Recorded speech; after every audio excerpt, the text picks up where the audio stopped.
Hi everyone, my name is Carlos Alvarez, and the thing I'm going to be talking about today is some personal life tips, some things that I've learned, you know, coming all the way up to where I am today. All my trips and falls, if you would like. Um, I hope this helps you out in some sort of way, maybe help shape your road, your future.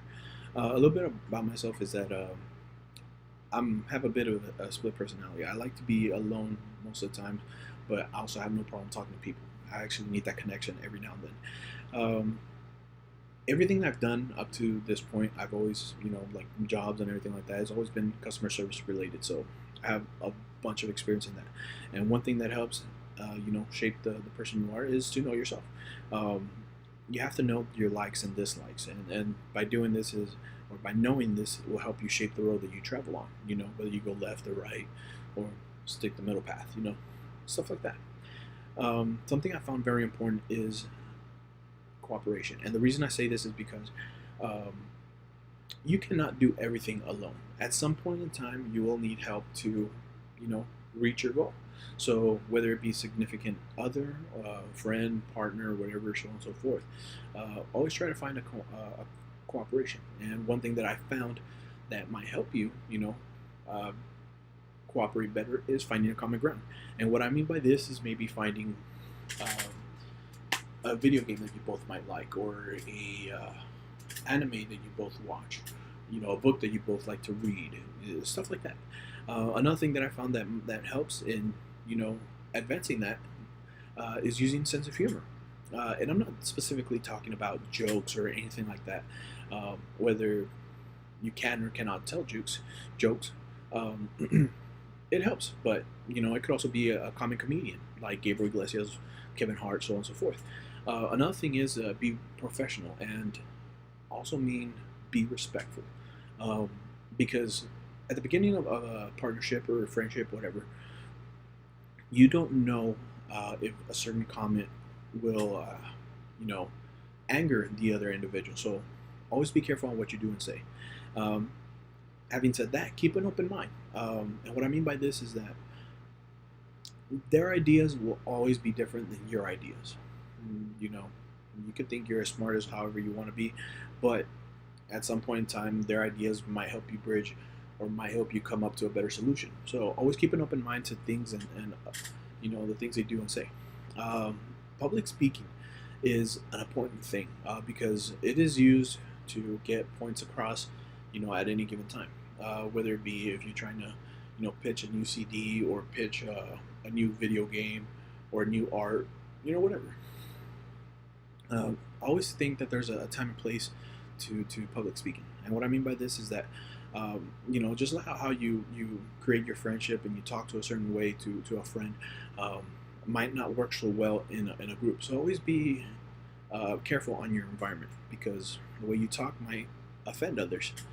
Um, Public speaking is one of those type of things that you need practice on, and you can practice just about anywhere, despite how difficult it might seem.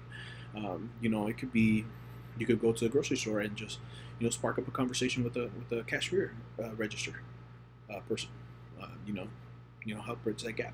And once again, I find that humor helps out a lot in this advantage. And just telling a cheesy joke might just get that point across. And the goal is just to start up a conversation. And it doesn't have to be the funniest thing in the world. You don't have to be Kevin Hart or anything like that, but it helps. Uh, the reason public speaking is so important is because eventually, or at some point in time, you will need to do speeches in front of a crowd, and because of this, this will all those will help you, so you won't stutter on your words, repeat words, or you know, fall or trip or anything like that. Another thing that I find important is leading. Because at some point in time, once again, if you want to advance in a career, you will be in charge of more than one individual. Um, it could be a small group between five or ten, or it could be a big group, maybe like 50 or more. You never know. I always found that there's three different styles of leading. One being a professional, being doing strict rules all the time. A laid back, which is more easygoing environment. Everybody has an opinion, so on and so forth. Or a middle style, where it's professional and laid back. Um, Always be careful if you transition to a leader, uh, from a group, because if you don't set your standards at the beginning, the individuals that you are now in charge of, who were your friends, might not take you as seriously as they're supposed to. So always be careful with that. Always pay attention to the things that you do or say, because this will also affect the way that individuals look at you, or follow your orders, your commands, your requests. So be careful. All right. Also pay attention to your crew, on how they're doing. Say good morning, stuff like that. So always pay attention to them. Something that I always found that works, and I hope you might have the opportunity to try, is leading from both a professional and laid back style. I always found that it always provides an awesome environment to work in. So that's something that I think that you might like. Having said that, always have a method to your madness, and what I mean by this is always find an organizational style in which you keep everything in, um, whether it be having everything in alphabetical order, or vice versa, so on and so forth. Always find your style.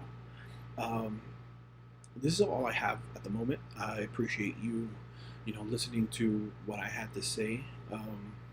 I hope that one of these things eventually help you, down the line, help you become a better person, or better leader, so on and so forth. So appreciate your thoughts. Thank you.